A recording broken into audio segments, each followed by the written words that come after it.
Selamat pagi pemirsa Lingkar Pagi, edisi Senin 9 Juni 2025 kembali hadir menemani Anda. Beragam berita aktual dari seluruh Nusantara akan hadir dalam 60 menit ke depan bersama saya Mia Prati. Berikut Lingkar Pagi selengkapnya.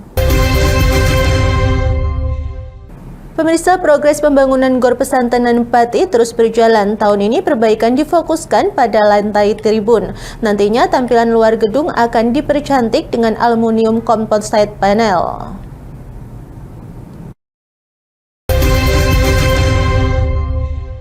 Bupati Pati Sudewo terus menunjukkan komitmennya dalam membenahi sarana olahraga bagi para atlet. Tahun ini perbaikan dimulai dari lantai Gor Pesantren. Proyek pembangunan juga mencakup renovasi tribun agar lebih nyaman bagi penonton. Sementara itu bagian luar gedung akan dilapisi aluminium composite panel. Toilet umum dan fasilitas untuk penyandang disabilitas juga turut diperbaiki. Sudewo menegaskan pembangunan ini bertujuan meningkatkan kenyamanan para atlet dalam berlatih. Selain GOR, kawasan sekitarnya juga akan ditata ulang, termasuk kios dan area pedagang buah. Sudah dimulai renovasi lantainya. Lantai itu juga standar lantai olahraga internasional. Kemudian tribunnya juga akan ditata supaya lebih nyaman. Kemudian gedungnya itu akan diselimuti dengan casing dari ACP aluminium composite panel yang nanti tampilannya jauh lebih indah.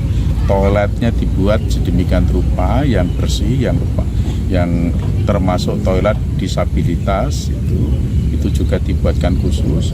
Kemudian semua kios-kios yang ada di situ di Gor Pesantren itu nanti akan kita tata ulang, kita buatkan kios yang baru, tapi percaya saja bahwa yang di tempat baru, di lingkungan situ juga, itu nanti juga akan laku, akan rame. Kemudian yang bekas-bekas kios komersial itu juga akan kita rubah fungsinya menjadi tenan-tenan spot yang bisa mendukung. Di situ adalah untuk GOR olahraga. Ia menambahkan penataan area luar GOR akan tetap melibatkan para pedagang agar kepentingan mereka tetap diperhatikan. Dari Pati, Mutia Barasti, Lingkar TV melaporkan. Mulai berita pertama pemirsa, untuk mendukung prestasi olahraga daerah, Bupati Sudewo akan sulap Stadion Joyokusumo sesuai standar FIFA. Pembangunan ini nantinya akan dilakukan oleh Kementerian Pekerjaan Umum dan Penataan Ruang. Stadion Joyokusumo yang menjadi kebanggaan warga Kabupaten Pati akan berubah wajah menjadi stadion berstandar FIFA. Renovasi ini merupakan inisiasi langsung dari Bupati Pati Sudewo sebagai bentuk dukungan terhadap peningkatan prestasi olahraga di daerah. Bupati Sudewo telah berkoordinasi dengan Kementerian PUPR untuk melakukan perbaikan dan pembangunan stadion. Dalam waktu dekat ini, tim dari kementerian akan melakukan peninjauan langsung di lokasi. Proposal renovasi juga telah disampaikan langsung kepada Kementerian PUPR dan mendapatkan dukungan positif. Rencananya, renovasi akan menyentuh berbagai aspek, mulai dari penambahan tribun penonton, penataan rumput sintesis, sistem penerangan, hingga lingkungan dan fasilitas di sekitar stadion. Gambaran kasarnya itu adalah nanti akan kita tambah single seatnya itu yang sekarang mungkin sekitar 1.000 akan menjadi kurang lebih 5.000, sehingga tribunnya juga akan menyesuaikan. Kemudian rumput sintetisnya juga akan ditata sedemikian rupa, lightingnya juga akan ditata sedemikian rupa. Tampilan dari luar stadion itu juga akan ditata dengan tampilan yang lebih baik. Lingkungannya juga akan ditata sedemikian rupa yang kurang lebih nanti lingkungannya akan sama dengan lingkungan Gelora Bung Karno. Selain itu, Bupati Sudewo akan memindahkan beberapa gedung seperti kantor Komisi Pemilihan Umum dan gedung seni budaya yang dinilai kurang relevan di kawasan stadion. Kedepannya, kompleks ini akan difokuskan sepenuhnya untuk mendukung berbagai aktivitas olahraga. Dari Pati, Mutia Barasti, Lingkar TV melaporkan. Pemirsa, berbicara tentang kuliner di Kabupaten Kudus, tongseng entok menjadi salah satu menu legendaris yang tidak boleh dilewatkan. Berlokasi di Desa Bajin, Kecamatan Bae, warung makan Om W menyuguhkan hidangan pedas berkuah dengan rasa rempah yang kuat, cocok dinikmati saat makan siang. Menjelang waktu makan siang, warung makan Om W di Desa Bajin tak pernah sepi pelanggan. Tongseng entok menjadi primadona menu, terutama di kalangan penikmat kuliner pedas dan berkuah. Sebelum diolah, daging entok direbus hingga empuk. Selanjutnya, daging dipotong kecil dan dimasak bersama rempah Jawa, cabai rawit merah, kubis, tomat, dan kaldu sapi yang membuat rasanya kian nikmat. Tadi rasanya, Mas? Wah, kuahnya istimewa, pedas sama rempah-rempahnya itu menyatu banget. Terus nih daging entoknya juga enak, gak kalah kayak rica-rica lainnya, daging lainnya. Tak hanya dari Kudus, pelanggan juga datang dari luar kota, seperti keluarga Boim asal Depok yang sengaja singgah untuk mencoba kuliner legendaris sebelum melanjutkan perjalanan. Rasanya tuh seger di mulut. Rasanya tuh anget, jadinya pas banget. Saat makan siang nih, jadi badan rasa anget aja sih. Rasa kuah dan dagingnya gimana nih? Bumbunya terasa, terus dagingnya empuk. Udah lama juga nih baru makan ini lagi. Bapak dari mana Dano? Kesini tahu dari mana Pak? Kalau kebetulan anak saya sekolah di Asri Kudus, ada rekomendasi di sini. Kita tuh coba di sini. Pemilik warung Nur Sofwan atau yang akrab disapa Om W menyebut kunci kelezatan tongseng entok ada pada racikan rempah dan penggunaan unggas entok jumbo yang sudah tua. Dalam sehari, ia bisa menghabiskan 25 hingga 35 ekor entok, terutama saat akhir pekan. Ya rata-rata 25 kali ikan sampai 35. Ini masih ada 25, baru motong 25. Banyak dari luar kota, Mas. Dari luar kota juga banyak, khususnya Pati, Jepara itu banyak. Kalau dalam kota sih otomatis sudah banyak sekali ya, Pak.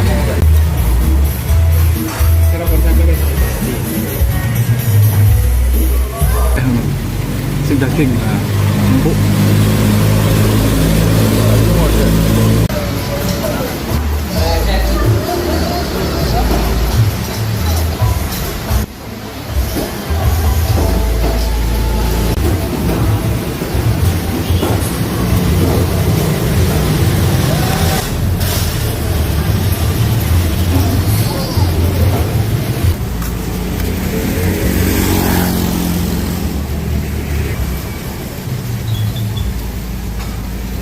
Cita rasa pedas dan kuah segar yang nikmat bisa dinikmati hanya dengan Rp22.000 per porsi.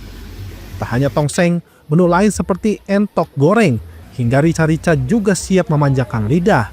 Warung ini bisa ditempuh sekitar 5 menit saja dari pusat kota Kretek Kudus. Sensasi pedas rempah yang melekat di lidah menjadi alasan kenapa tongseng entok Om W di Kudus wajib masuk daftar kuliner favorit Anda. Dari Kudus, Fatur Rahman, Lingkar TV melaporkan. Pemirsa, para pencinta berbagai bangunan cagar budaya mendorong Benteng Willem II atau Fort de Ontmoeting bisa menjadi sebuah museum besar sekaligus galeri berbagai karya seni di Kabupaten Semarang. Pada kegiatan Serawung Benteng, berbagai karya seni foto benteng terdahulu dipajang sebagai informasi sejarah berdirinya benteng yang ada di Ungaran tersebut. Sanggar Tari Kertapati bersama beberapa pihak pegiat kebudayaan, khususnya bangunan cagar budaya dari berbagai wilayah, mendorong Benteng Willem II yang ada di Ungaran dijadikan museum atau galeri khusus di Kabupaten Semarang pada kegiatan Serawung Benteng. Serawung Benteng tersebut menampilkan pameran sejarah Benteng Willem II di Ungaran dan juga menampilkan berbagai tarian kolosal, di mana pada kegiatan pameran sejarah Fort de Ontmoeting Willem II ini dihadirkan untuk memberikan literasi sejarah yang baik dan benar ke masyarakat mengenai keberadaan benteng.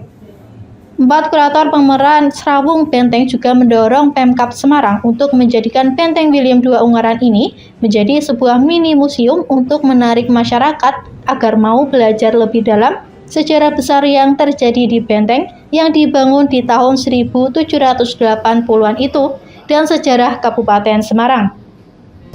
Acara yang dilakukan atau diinisiasi oleh Sanggar Tari Kertapati dari Ungaran, dan salah satu acaranya adalah pameran sejarah Benteng Ungaran. Jadi kita sekarang menyebutnya Benteng on Menteng, William II Ungaran. Jadi yang melatar belakangi adanya pameran ini adalah salah satunya adalah mencoba untuk memberikan literasi yang baik dan benar yang sesuai dengan fakta mengenai keberadaan benteng, termasuk juga beberapa kisah-kisah yang terjadi yang pernah dialami oleh benteng ini gitu. Karena beberapa kisah yang terdapat di sosial media atau di dunia maya banyak yang mungkin hanya berupa data tapi tanpa penelusuran yang lebih detail. Kalau di banyak narasi yang di dunia maya mengatakan bahwa Diponegoro itu berada di benteng ini selama 4 hari. Ternyata berdasarkan dengan buku yang ada, buku primer di tahun 1851 itu, dia hanya kurang lebih sekitar 12 jam di sini. Jadi perjalanan dari mulai Magelang sampai ke Semarang, dia singgah di Ungaran sampai maghrib, kemudian perjalanan dilanjutkan lagi jam 9 pagi menuju ke Semarang. Menjadi tempatnya dua negara besar bertemu di sini gitu. Dan menyerahnya Prancis Belanda itu ke Inggris bukan di Semarang, bukan di Batak, justru di Ungaran. Itu kan suatu yang mungkin kita harus memberikan informasi itu khususnya kepada masyarakat Ungaran ya, harusnya dia bisa berbangga hati bahwa dulu itu pernah terjadi satu peristiwa besar yang terjadi di kota ini. Sementara ini akan jadi suatu yang menarik dan lebih kuat gitu, daripada kita harus berdiri sendiri dengan komunitas. Berdiri sendiri kan agak sedikit repotan ya, dengan menjaring pemerintah, dan juga ya bukannya sekarang adalah menyadarkan pemerintah juga gitu ya, dengan pentingnya budaya ini ya, kita kan mau nggak mau kita bisa salah satu cara dari kita bersinergi. Acara seperti ini bagus ya, sangat bagus karena membantu melestarikan heritage atau histori dari daerah Kabupaten Semarang ini. Jadi kalau misalkan ada pameran, kita jadi tambah wawasan. Oh ternyata misalkan kayak benda-benda di sini itu benda yang dulu digunakan di zaman abad ke-16 di Indonesia. Ia juga berharap ada peran pemerintah yang lebih dalam sekaligus bersinergitas dengan komunitas pegiat kebudayaan untuk menjadikan Fort de Onmoting menjadi sebuah museum agar semakin dikenal luas dan semakin banyak warga yang paham mengenai sejarah di Kabupaten Semarang. Dari Kabupaten Semarang, Hesti Maniar, Lingkar TV melaporkan. Pemirsa, kami akan kembali usai jeda berikut ini, tetaplah bersama kami.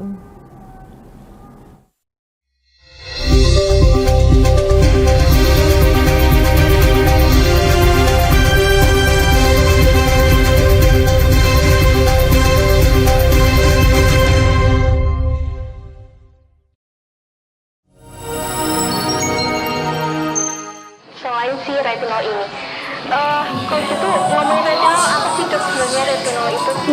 Bagus nih Jadi programnya. yang saat ini ya kayaknya sudah beberapa tahun yang Wah, lalu. boleh banget nih ditonton setiap hari. Meanwhile,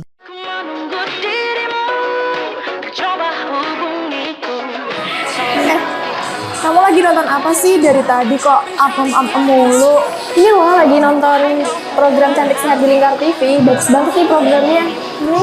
Oh ada ya program kayak gitu? Ada loh di programnya di Lingkar TV.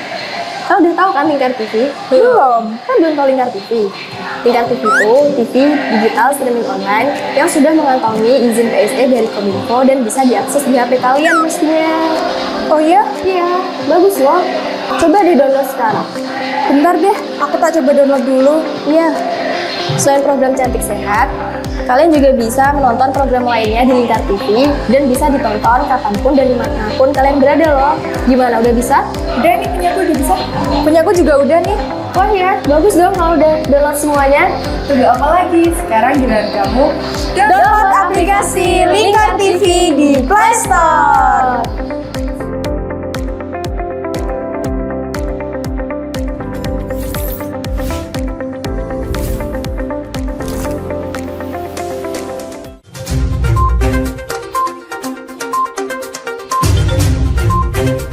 Merangkum semua peristiwa sebagai berita yang penuh fakta.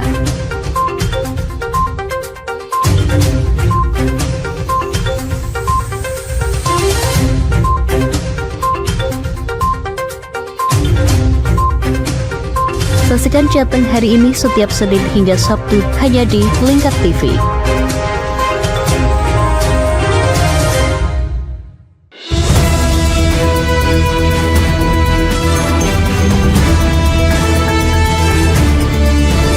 Menemani pagi Anda dengan menyajikan berita nasional dan regional yang dikupas secara akurat dan aktual untuk awali hari.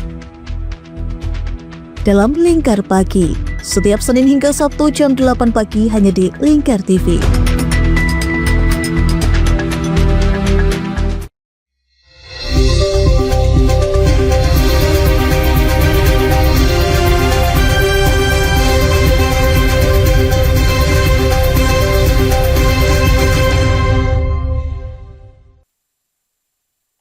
Terima kasih pemirsa Anda masih bersama kami. Pemirsa, Rumah Sakit Islam Muhammadiyah Kendal kini resmi memiliki instalasi radioterapi untuk penanganan kanker. Selain itu, pembangunan gedung kemoterapi dan laboratorium patologi anatomi juga segera dimulai sebagai upaya menghadirkan layanan kanker yang lebih komprehensif.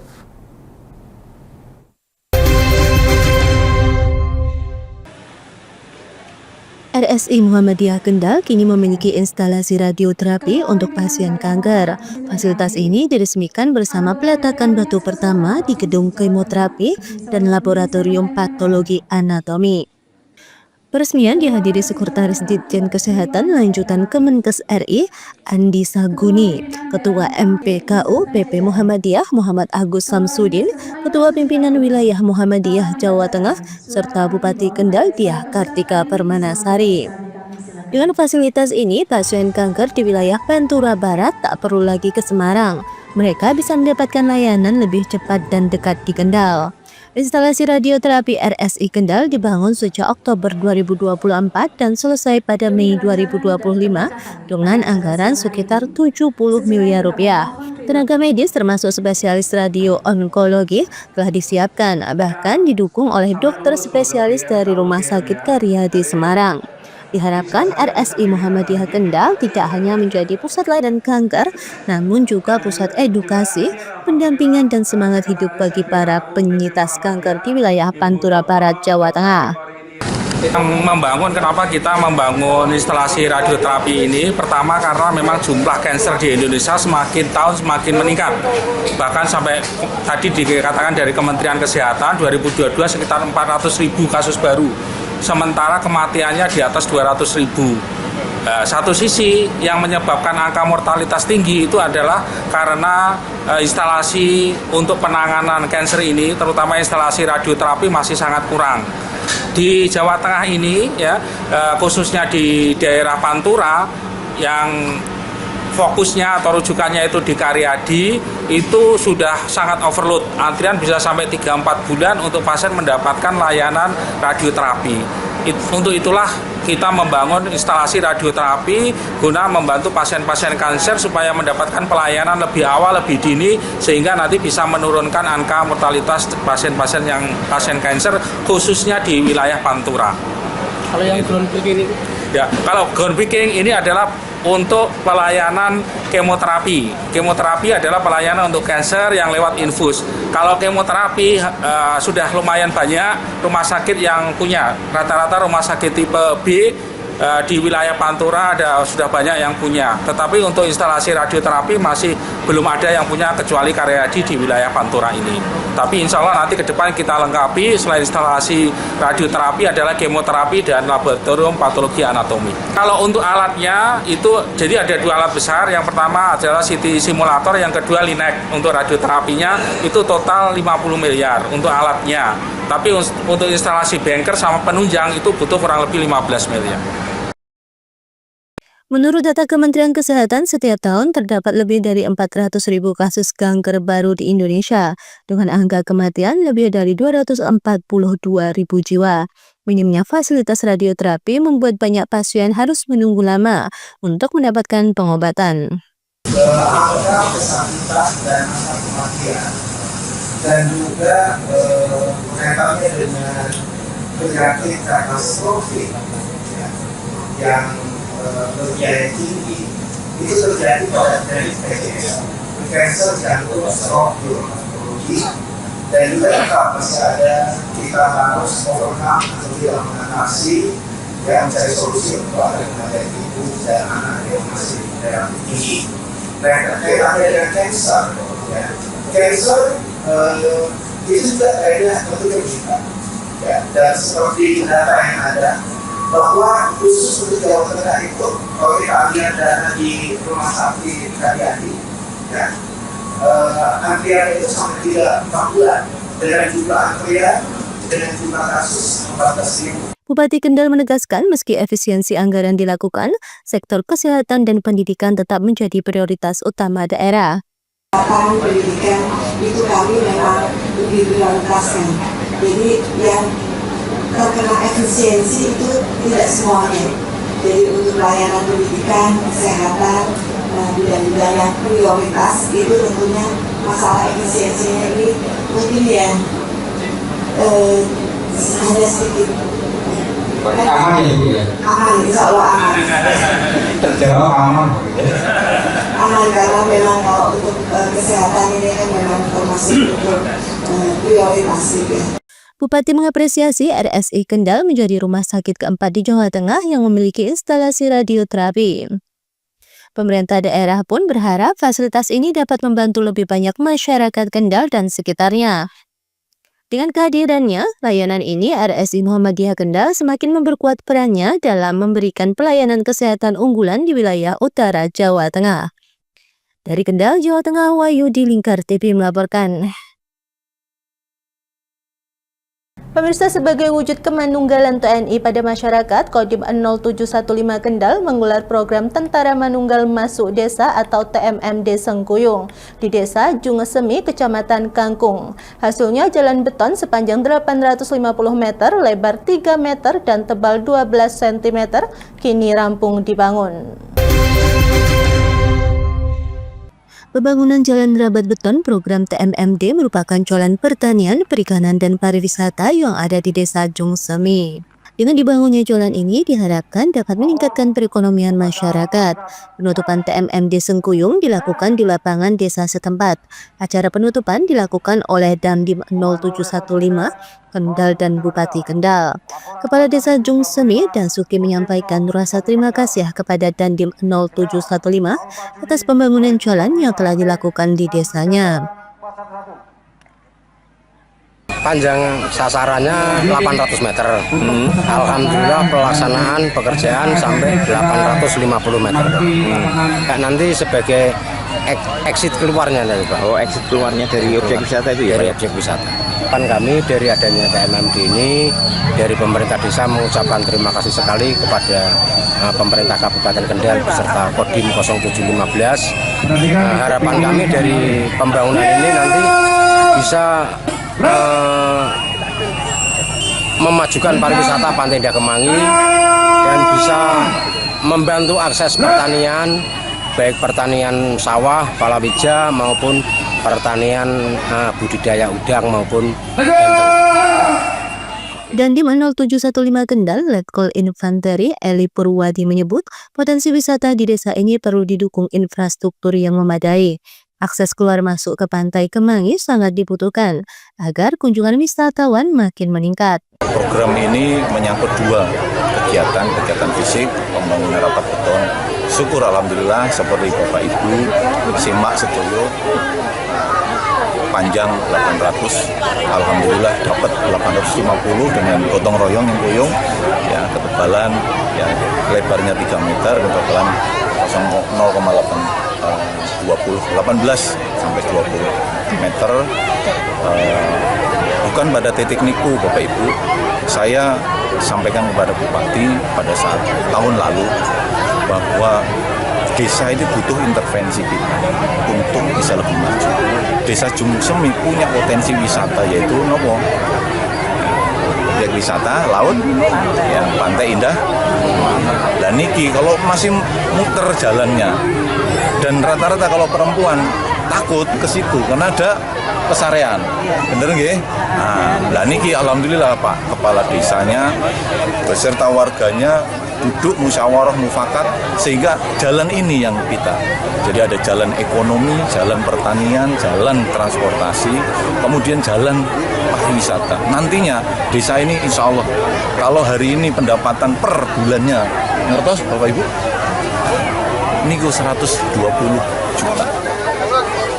Kalau ini aksesnya dibuka, insya Allah bisa berlipat-lipat dari itu. Kenapa? Jalan masuknya berbeda, keluarnya berbeda. Ini rencana mau jadikan jalur keluar, sehingga lalu lintas pariwisata, ya wisatawan itu ada masuk, ada keluar. Jadi lebih tertib, lancar, masyarakat bisa lebih nyaman dalam berwisata. Dan ini mungkin terobosan-terobosan ini yang bisa kami intervensi, mau bisa kami berikan cara masuk kepada Pemda. Karena kami tugasnya membantu Pemda, khususnya daerah-daerah yang kurang tersentuh. Bupati Kendal Dia Kartika Permanasari juga mengapresiasi program TMMD yang dianggap sangat bermanfaat. Ia berharap warga bisa merawat jualan tersebut agar manfaatnya dapat dirasakan dalam jangka panjang. Ya, kami berpesan kepada Pak Lurah tentunya karena ini ada mendapatkan bantuan dari Kodim, tentunya jalannya ya kita harapkan dirawat bersama-sama karena dengan adanya bantuan ini otomatis kan sangat membantu untuk mengurangi beban APBD Kabupaten Kendal. Jalan ini juga akan berfungsi sebagai jalur alternatif masuk ke Pantai Kemangi. Dengan begitu, jalur masuk dan keluar bisa dipisah, karena sebelumnya pengunjung kesulitan saat simpangan kendaraan di jalan yang sempit. Dari Kendal, Jawa Tengah, Wahyudi Lingkar TV melaporkan. Pemirsa, menjelang Muktamar Partai Persatuan Pembangunan atau PPP yang direncanakan digelar antara Agustus atau September mendatang, sejumlah nama tokoh nasional mulai mencuat sebagai calon ketua umum. Namun dari Rembang sendiri akan ikut perintah DPW Jateng untuk memilih ketua umum PPP mendatang.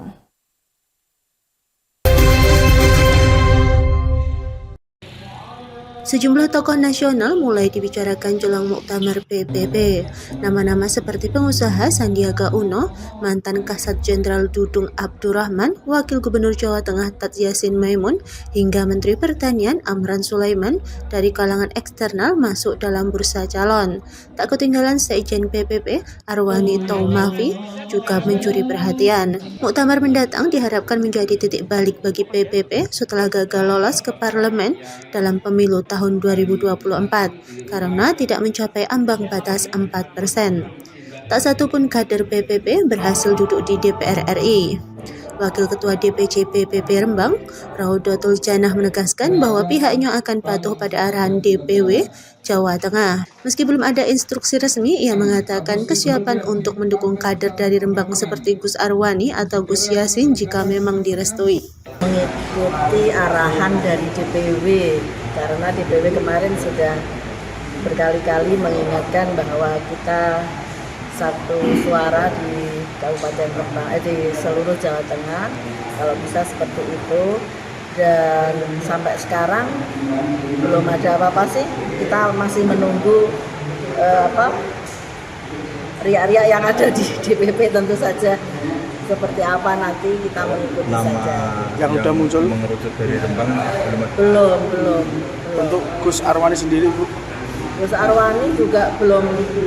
Ya kalau memang ada yang dari Rembang, Gus Arwani atau Gus Yassin, tentu kita akan mendukung. Kalau terkait pelaksanaan kemarin kan waktu di Sarang di Jawa Tengah, di pesantren. Ya, di pesantren di Jawa Tengah itu harapan dari Jawa Tengah, dan tentu saja Rembang juga menyambut baik, lebih baik seperti itu biar kembali kepada P3 yang dulu, tentu saja untuk mengembalikan kejayaan P3 di masa-masa lalu. Ia berharap agar muktamar kali ini bisa digelar di pesantren sebagai simbol kembalinya PPP ke akar perjuangannya di dunia pesantren. Dari Rembang, Fikirio, Lingkar TV melaporkan.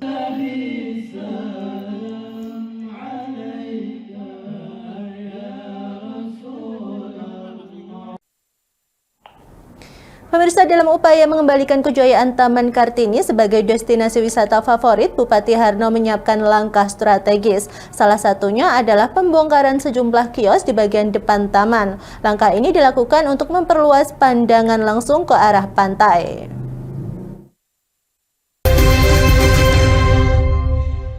Sebagai bagian dari penataan Taman Kartini, para pedagang akan menerima brosur informasi mengenai rencana yang telah disusun. Bupati Harno percaya bahwa setelah melihat kondisi baru yang lebih menarik, para pedagang akan lebih tertarik untuk bertransisi. Ia menegaskan pedagang yang berdampak terhadap pembongkaran kios tidak akan ditinggalkan begitu saja. Mereka akan dipindahkan ke area lain di dalam kawasan taman agar tetap bisa berjualan dan ikut menciptakan suasana baru di Taman Kartini. Bupati juga menawarkan pedagang dari alun-alun Rembang untuk pindah ke kawasan ini.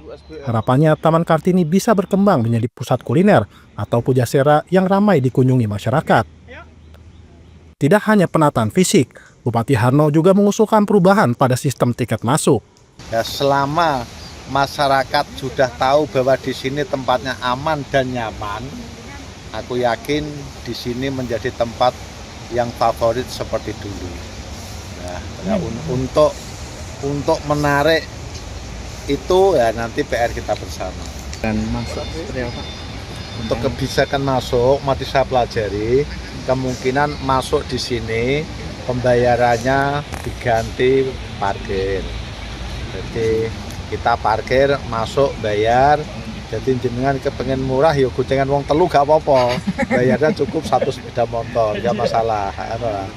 Termasuk bawang mobil, dan nanti mobilnya isi berapapun nggak masalah, ya hanya membayar karcis parkir saja. Parkirnya luas, aman dan nyaman. Di sini enak, tempatnya sejuk, jelas nyaman di sini. Dari Rembang, Fikirio, Lingkar TV melaporkan. Pemirsa, kami akan kembali usai jeda berikut ini, tetaplah bersama kami.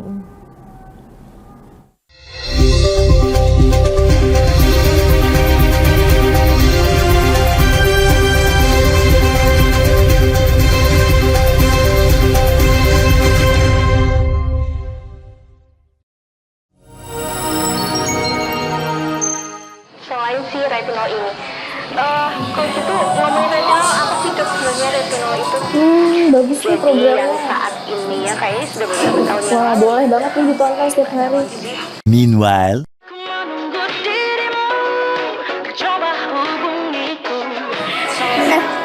Kamu lagi nonton apa sih dari tadi kok apem-apem mulu? Ini loh lagi nonton program Cantik Sehat di Lingkar TV. Bagus banget nih programnya. Ini. Oh ada ya program kayak gitu? Ada loh di programnya di Lingkar TV. Kau udah tahu kan Lingkar TV? Belum. Kan belum tahu Lingkar TV. Lingkar TV itu TV digital streaming online yang sudah mengantongi izin PSE dari Kominfo dan bisa diakses di HP kalian mestinya. Oh iya? Iya, bagus loh. Coba di-download sekarang. Bentar deh, aku tak coba download dulu. Iya.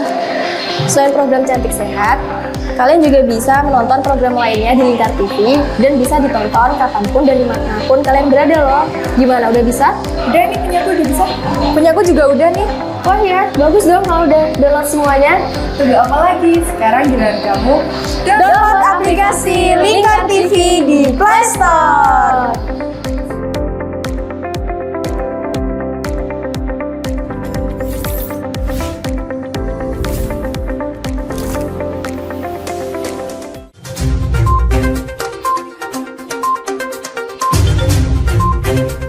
Merangkum semua peristiwa sebagai berita yang penuh fakta.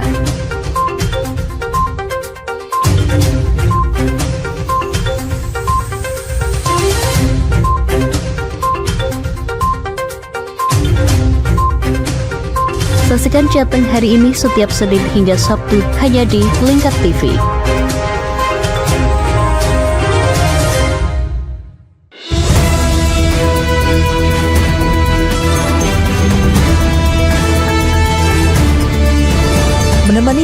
Anda dengan menyajikan berita nasional dan regional yang dikupas secara akurat dan aktual untuk awali hari. Dalam Lingkar Pagi, setiap Senin hingga Sabtu jam 8 pagi hanya di Lingkar TV.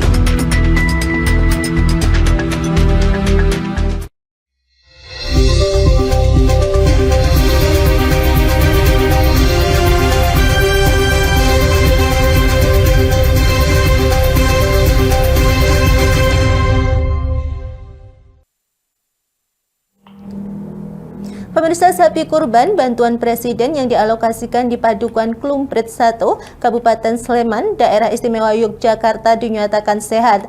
Berdasarkan hasil pemeriksaan oleh tim Balai Besar Veteriner Wates, tidak ditemukan cacing hati dan perubahan warna pada organ hati maupun limpa. Pada momen Hari Raya Idul Adha 2025, Presiden Prabowo Subianto menyerahkan sapi kurban bantuannya ke pelosok negeri. Salah satunya di Padukuhan Klumprit 1, Kecamatan Prambanan, Kabupaten Sleman, Daerah Istimewa Yogyakarta. Sapi bantuan Presiden jenis peranakan ongole yang dibeli dari peternak lokal di Sleman berbobot 860 kg itu dinyatakan sehat. Tim Balai Besar Veteriner BB Vet Wates menerangkan kondisi hati dan limpa sapi dari Presiden yang disembelih pada hari ini, Jumat 6 Juni, baik. Tim BB Vet Wates memeriksa pada saluran hati dan tidak menemukan infeksi cacing hati. Dari pemeriksaan secara makros itu juga tidak ada perubahan, hatinya bagus, semua organnya termasuk limpa juga tidak ada pembengkakan, tidak ada perubahan warna. Kemudian setelah kita buka di saluran hati tidak ditemukan adanya fasciola hepatica, paru-paru juga normal, diafragmanya juga normal, tidak ada perubahan. Sementara itu, Wakil Bupati Sleman Danang Maharsa saat meninjau penyembelihan dan pembagian daging sapi bantuan Presiden mengatakan penyalurannya harus tepat sasaran, yaitu kepada masyarakat yang benar-benar tidak mampu berkurban. Saya kira bantuan ini sangat tepat sasaran di dua wilayah ini karena memang masyarakat sangat membutuhkan. Mudah-mudahan ini bisa untuk merasakan kebersamaan kurban ini agar semuanya masyarakat bisa menikmati daripada hewan kurban seperti itu. Kabupaten Sleman pada tahun ini mendapatkan sapi kurban bantuan dari Presiden sebanyak 3 ekor. 1 ekor sapi bantuan Presiden yang disembelih di Padukuhan Klumprit. Rencananya dijadikan sebanyak 264 paket yang kemudian dibagikan ke warga. Pemirsa, lewat akun media sosialnya, Persatuan Bulu Tangkis Seluruh Indonesia atau PBSI mengumumkan Fajar Alfian akan berpasangan dengan Muhammad Sohibul Fikri di Tour Asia. Fajar dan Fikri akan mengikuti Japan Open Super 750, China Open Super 1000, dan Macau Open Super 300. Persatuan Bulu Tangkis Seluruh Indonesia atau PBSI pada Jumat 6 Juni mengumumkan Fajar Alfian akan berpasangan dengan Muhammad Sohibul Fikri di Tour Asia bulan depan.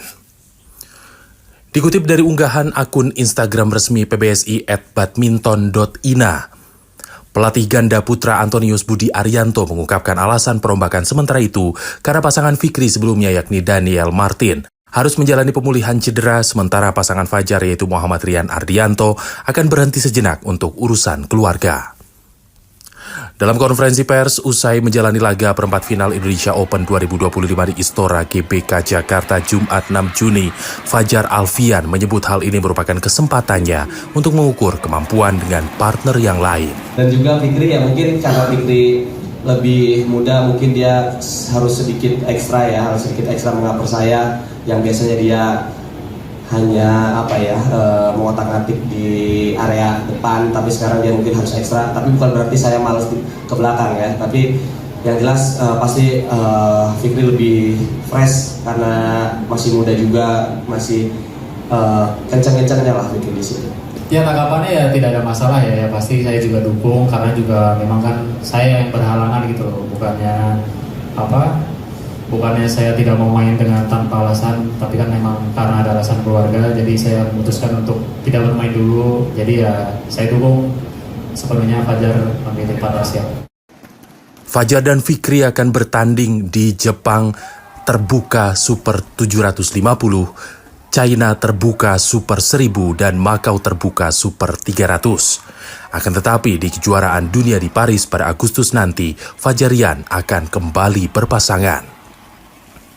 Sebelumnya Fajar dan Fikri pernah berduet saat kejuaraan nasional mewakili klubnya SGS PLN Bandung. Pemirsa, Anime Festival Asia Indonesia atau AFA ID 25 ajang bergensi di Asia Tenggara kini hadir di Jakarta Convention Center Senayan, Jakarta pada tanggal 6 hingga 8 Juni 2025. AFA ID 25 menghadirkan beragam budaya Jepang mulai dari pameran anime, komik, game, selebriti cosplayer hingga pertunjukan artis Jepang.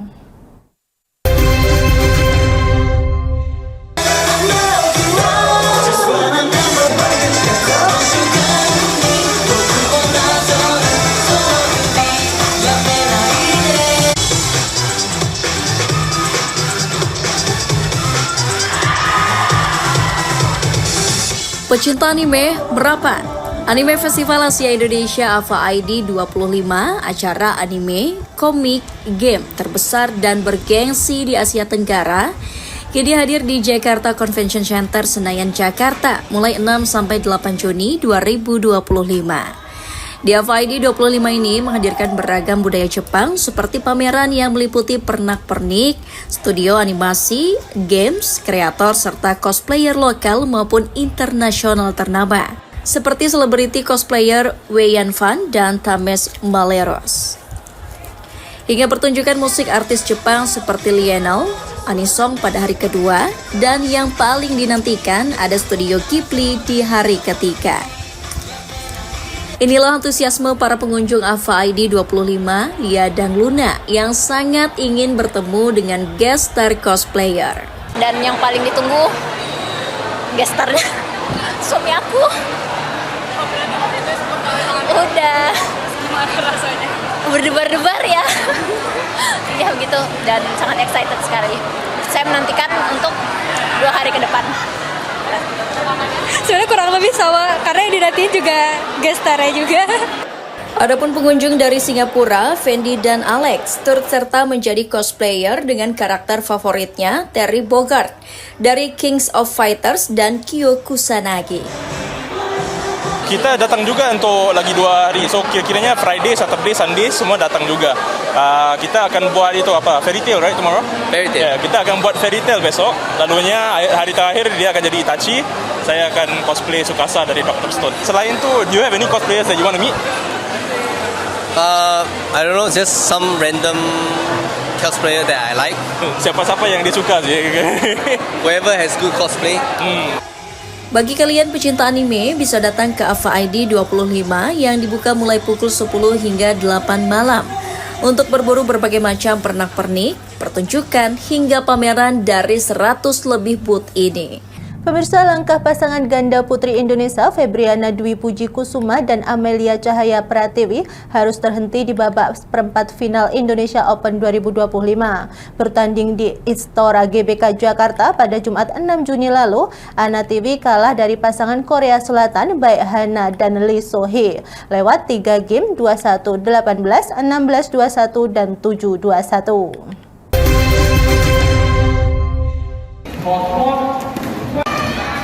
Pebulu tangkis ganda putri Indonesia Febriana Dwi Puji Kusuma dan Amalia Cahaya Pratiwi gagal melangkah ke babak semifinal ajang Tur Dunia BWF Super 1000 Indonesia Open 2025.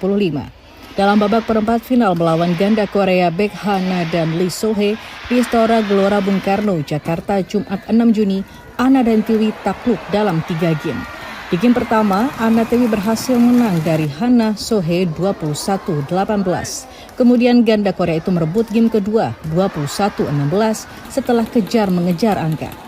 Hasil itu memaksakan laga berlanjut ke game ketiga. Kesalahan-kesalahan sendiri yang dilakukan Anna Tiwi juga faktor stamina membuat Korea menutup laga dengan kemenangan 21-7.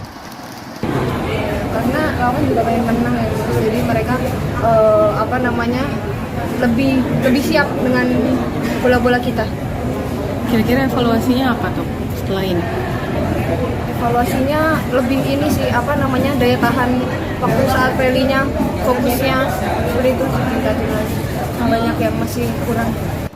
Tersingkirnya Ana Tiwi di perempat final memastikan Indonesia tanpa wakil pada semifinal dan tanpa gelar dari sektor ganda putri di Indonesia Open 2025. Dengan hasil ini, sektor ganda putri bulu tangkis Indonesia masih belum bisa meraih gelar di Tur Dunia BWF Super 1000 sejak awal tahun 2025, baik di Malaysia Open, All England termasuk Indonesia Open. Pemirsa, Menteri Kebudayaan Fadlizon menyebut aktivitas tambang di Raja Ampat berpotensi besar merusak kelestarian alam, bahkan situs-situs bersejarah di dalamnya. Ia menilai keputusan Kementerian ESDM untuk menghentikan sementara kegiatan tersebut sudah tepat dan perlu didukung dengan kajian kembali bersama pihak terkait sebelum akhirnya terlambat. Kementerian Kebudayaan Kemenbud menaruh perhatian lebih terhadap aktivitas penambangan nikel di Raja Ampat, Papua Barat Daya. Menbud Fadlizon mengatakan kegiatan tersebut tak hanya merusak kelestarian alam dan juga ekosistem di dalamnya, tetapi juga mengancam situs-situs bersejarah. Hal itu disampaikan Fadlizon saat ditemui di Masjid Istiqlal, Jakarta, Jumat 6 Juni, merespons tagar Save Raja Ampat yang baru-baru ini ramai diperbincangkan di media sosial.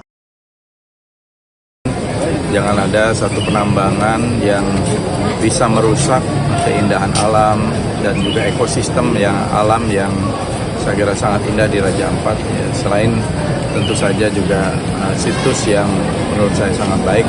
Ini yang mungkin nanti harus dibicarakan bagaimana investasi dan kegiatan-kegiatan penambangan itu jangan sampai mengganggu situs-situs bersejarah.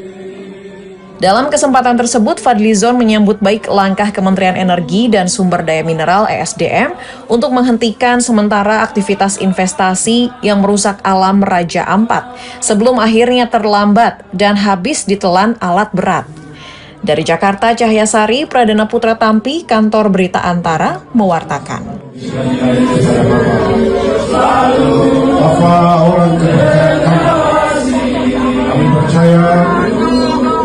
Pemirsa, pemerintah Kota Bukit Tinggi, Sumatera Barat akan mengundang perwakilan keluarga Ratu Wilhelmina dari Belanda dalam rangka memperingati 1 abad jam gadang pada Juni 2026. Rencana mendatangkan pihak keluarga Ratu tersebut tidak lepas dari peran Wilhelmina yang menjadi inisiator pembangunan jam gadang pada rentang tahun 1925 hingga 1926. Sejumlah perwakilan pihak keluarga Ratu Wilhelmina dari Belanda akan diundang dalam peringatan 1 abad jam gadang di Kota Bukit Tinggi, Sumatera Barat pada Juni 2026 mendatang. Hal itu disampaikan Wali Kota Bukit Tinggi, Ramlan Nur Matias, saat dikonfirmasi terkait persiapan jelang peringatan 1 abad jam gadang di Kota Bukit Tinggi Jumat 6 Juni. Ramlan menjelaskan rencana mendatangkan pihak keluarga Ratu Wilhelmina ke tanah kelahiran Bung Hatta itu karena bangunan dengan tinggi 27 meter tersebut pembangunannya diinisiasi langsung oleh Ratu Wilhelmina pada rentang tahun 1925 hingga 1926. Namun jelang 1 abad berdirinya bangunan cagar budaya tersebut, belum diketahui dengan pasti alasan anak satu-satunya dari Raja Willem III itu memberikan hadiah jam gadang untuk Kota Bukit Tinggi yang kala itu bernama Fort de Kock, termasuk penggunaan angka 4 Romawi yang tidak lazim pada jam gadang. Sehingga lanjut Ramlan perlu kajian mendalam, salah satunya dengan mendatangkan pihak keluarga guna menggali informasi tentang sejarah jam gadang tersebut. Kita ingin tahu, kalau saya melihat Ratu Belanda itu Helmina yang diberikan memerintahkan di jam gadang, apakah itu sebuah tanda sebuah kota atau memang buah hadiah buat cucunya? Soalnya meresmikan tahun 26 itu dibangun 1 tahun 2007 diresmikan, ya kan? Yang penting kita itu anak kecil kan. Nah tentu walaupun kita dijajah lah, tapi meninggalkan jam gadang itu ikon pariwisata Sumatera Barat. Panitia persiapan yang melibatkan banyak pihak termasuk para sejarawan dan budayawan telah dibentuk pemerintah Kota Bukit Tinggi dan mendapatkan dukungan penuh dari Kementerian Kebudayaan RI. Diketahui saat ini hanya ada 2 mesin jam gadang di dunia. Selain yang berada di Kota Bukit Tinggi, mesin jam yang sama juga dipakai di Big Ben yang menjadi ikon kota London. Pemirsa, ribuan warga Desa Tuhelu, Kecamatan Salahutu, Kabupaten Maluku Tengah memeriahkan Idul Adha 1446 Hijriah dengan tradisi Abdau pada tanggal 6 Juni lalu. Tradisi ini menggambarkan semangat perjuangan pemuda Tuhelu dalam mempertahankan agama Islam dari penjajah dan diharapkan menjadi daya tarik wisata budaya Maluku. Warga negeri Tulehu, Kecamatan Salahutu, Kabupaten Maluku Tengah, Maluku, mempunyai tradisi unik saat perayaan Idul Adha, yakni Abdau. Pada Jumat 6 Juni saat merayakan Idul Adha 1446 Hijriah, ribuan warga desa Tulehu berdesak-desakan dan melompat dari ketinggian untuk merebut bendera hijau bertuliskan kalimat tauhid yang diikat pada tiang bambu. Abdau merupakan adat kebiasaan turun-temurun yang menggambarkan semangat juang pemuda Tulehu dalam mempertahankan agama Islam saat penjajah datang menaklukkan desa. Meskipun terjadi adu fisik, tidak ada kemarahan yang muncul di antara peserta karena tradisi ini adalah sarana untuk mempersatukan warga.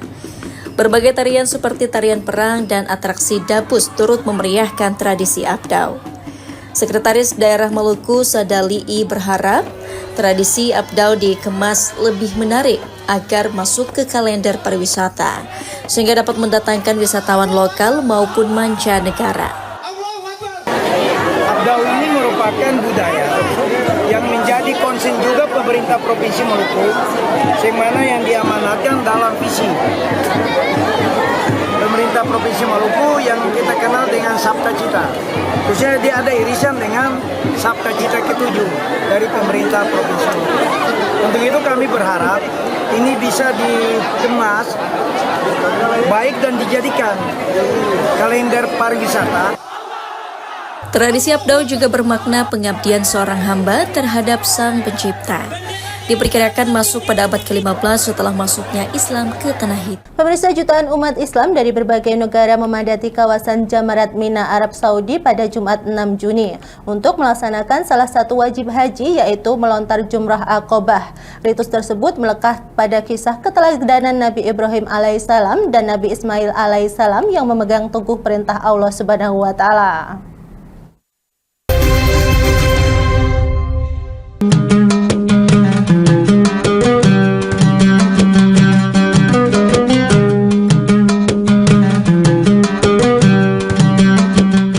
Jutaan umat Islam dari berbagai negara memadati kawasan Jamarat Mina, Arab Saudi untuk melaksanakan salah satu wajib haji, yaitu melontar jumroh Aqobah pada Jumat 6 Juni. Jumroh Aqobah adalah momentum ketika jamaah haji melontarkan sebanyak 7 batu ke tiang jumroh yang dilaksanakan pada hari Nahar atau 10 Zulhijjah. Hal ini merupakan simbolisasi perlawanan umat manusia terhadap godaan setan yang tak lekang zaman. Ritual ini sekaligus mengingatkan umat Islam untuk selalu menaati segala perintah Allah Subhanahu wa Ta'ala.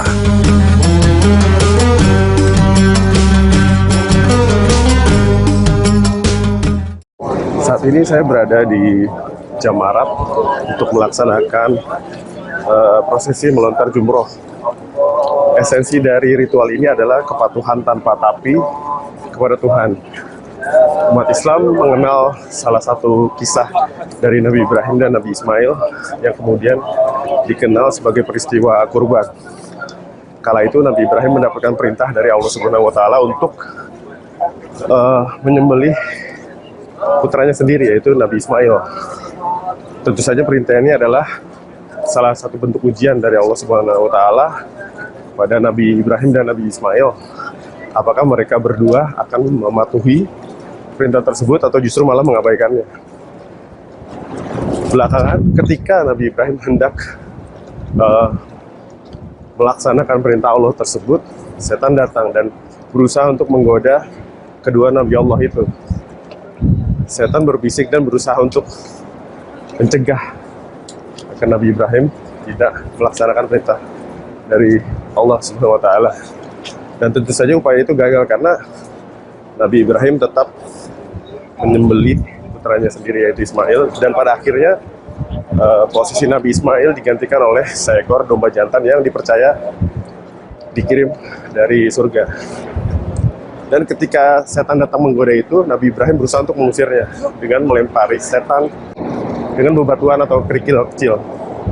Inilah yang menjadi manifestasi dari pelaksanaan ritual lontar jumroh.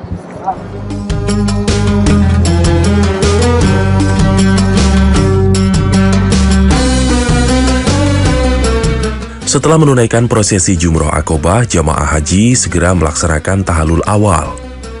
Tahapan ini menandai gugurnya beberapa larangan ihram seperti memotong kuku, menggunting beberapa helai rambut, memakai pakaian berjahit, dan wewangian. Pemirsa, Lingkar Pagi berakhir sampai di sini. Jangan lupa saksikan Lingkar Siang setiap hari Senin hingga Sabtu pukul 13 waktu Indonesia Barat hanya di Lingkar TV. Saya Mia Pratiwi, mewakili kru yang bertugas pamit undur diri. Selamat pagi dan selamat beraktivitas.